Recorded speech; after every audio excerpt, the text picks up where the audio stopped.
You're sitting at your desk, and you know it's time to go. You've said that to yourself over 1,000,000 times, but this time you know for sure is real. You're tired. You're just so very tired. Your parents pissed you off, like school wasn't bad enough today. You go to get the rope, or the knife, or the gun, or whatever you choose to use because you're that desperate to leave. You're ready. You think of it as some game. The first one dead is the one who wins. No one's home. It's the perfect time. You're ready. If you don't do it now, you're going to look down on yourself even more, forever. You're going to hate yourself even more. No one knows. No one will know. Until later on. Instead of getting a paper and a pen, you get the video camera along with a chair. You're standing on the chair. You decided to go with the rope. You're gone instantly, and there will be no noise. One side of the rope is tied to the top of your fan, while the other is already around your neck. You're in tears, and you know it's for real this time. You can feel it. You turn on the video camera and just stare at the red light blinking upon your eyes. You start to mumble out a few words. Mom and Dad, I'm sorry. I don't know why I'm sorry, but I'm sorry. I can't do this anymore. I don't even know who I am anymore. I've lost myself and I seem to not find my way back. Please don't blame yourself, please. I love you both. Please tell my siblings the same. Stay strong and stay safe. I'll see you all soon. You say sorry to your best friend because you know you won't be there for him anymore, especially when he needs you more than ever. You say sorry to everyone you could think of, even yourself. You're sorry for not being able to be strong anymore. You're sorry for breaking down. You're sorry for putting them through so much pain in their life. You stare, once again, at that red light blinking upon your eyes. One foot is off the chair now, as you begin to mouth the word goodbye. You have the remote control to turn off the camera in your right hand. Your pointer finger on the off button already. You click that button, and as soon as you see that light go off, you go off.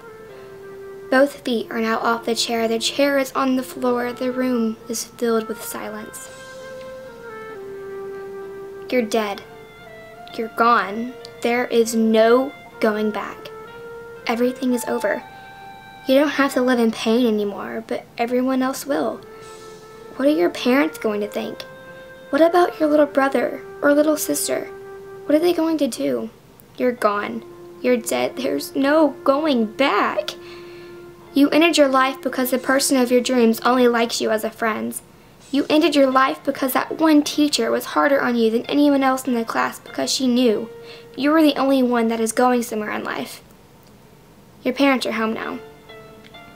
They call your name telling you they're home, just like they normally do whenever they get home. But something is different. You don't answer. They don't hear your voice. They get worried. You always answer. They come upstairs thinking you're sleeping or showering. Your mom opens your bedroom door and screams at the top of her lungs. She instantly passes out. Now your little sister comes up after her. She screams, "Daddy, help!" She runs over to you, hitting your leg, begging you to wake up. Wake up! Wake up! Please stop! Wake up! But you don't answer. You're not waking up. You're gone. You're dead. There is no waking up. There is no going back. Your dad comes running upstairs, and all he could do is stare. He watches his baby girl swing back and forth on a rope. He sees a video camera and he sees the chair, but he doesn't move. He's stiff as a board. He cries. Your dad never cries. He picks up the phone and calls 911. He can barely get the words, "My daughter committed suicide," out of his mouth. He's in tears. Your little sister stares at your dad. Your dad hangs up and your little sister jumps into your daddy's arms, crying harder than ever. She's too young to understand completely, but she knows you're gone. She knows you're dead. There is no going back. Everything is over. The cops finally arrive. They push your dad and sister out of your room and sit them in the living room. They take your body down off those ropes and lay you on the stretcher. They cover your body and out you go. Just like that. You're gone. You're dead. There's no going back. Nothing is the same. 2 weeks have passed and your mom still stares at the window more than half of the day. Your little sister still hasn't returned to school. Your dad is forced to go to work so he can pay all the bills for your wake and funeral. Eventually, they found the strength to go into your room. Your door hasn't been open for months. The rope is still laying on the floor and that video camera is still sitting on the table. They don't even dare to watch the video. It will never be seen. They slowly pick up the rope and throw it in the garbage. Chills run up and down their spine, your mom basically in tears.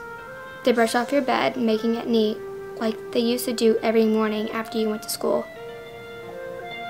Your bed was made and your room was clean. They shut the door and it remained shut. Your school is still in distress. You thought no one cared and you thought no one noticed. The girl that said no to being your lab partner, yeah, she cuts every single night now because she thinks it's her fault you died. The boy that tripped you by accident and didn't say sorry, yeah, he's in suicidal therapy 5 days a week in a hospital because he feels a smile could have saved your life and he didn't give that to you. The teacher that was hard on you that day, she quit her job because she felt she wasn't suited to teach anymore. You're gone. You're dead. There's no going back. 4 years have passed. Your little sister is now 15 years old. She started a club in her school dedicated to you. Secrets is what she calls it. The club is formed for kids to speak their hearts without anyone judging them. They can say anything they want to and talk about anything they needed to. If they were suicidal, they always had someone. That was your problem. You didn't want to talk to anyone. You had everything bottled up inside of you. You acted as if you were the happiest kid on the planet and you had the perfect life. You played that character so well that even you started to believe it. You would be so happy, and as soon as you laid in bed at night, the thoughts came back. A little fight between you and your parents could have set you off. But with everything inside of you bottled up for years, it hit your limits. You're gone. You're dead. There's no going back. Your room will never be occupied. Your mom still cries every single night. Your dad isn't as strong as he used to be. Your little sister will never grow up with you by her side, moving her in the right direction. Your best friends are still torn up. Your school now has a club dedicated to you so teens will not make the same mistake you did. Your life was precious, and you took it away in the blink of an eye. All you needed was a smile. That's all you needed. But since you're gone, just know people cared. People have always cared. You were just way too upset to see that. You were just too caught up in the fact that you thought no one cared. When the truth was, more people cared about you than you thought. Your town will never be the same. A girl is gone. A special girl who thought no one cared. Everyone cared. I promise you they care. They have always cared. We love you. And no matter what, we will still always love you. Please, if you or anyone you know is ever having harmful thoughts, just know that people do care and there are people you can talk to. Down below, I have listed some hotlines you can call for different problems. Please don't give up yet. You have time. Things will get better. There is light at the end of the tunnel, even if you don't see it yet. Things get better, I promise you. You're loved.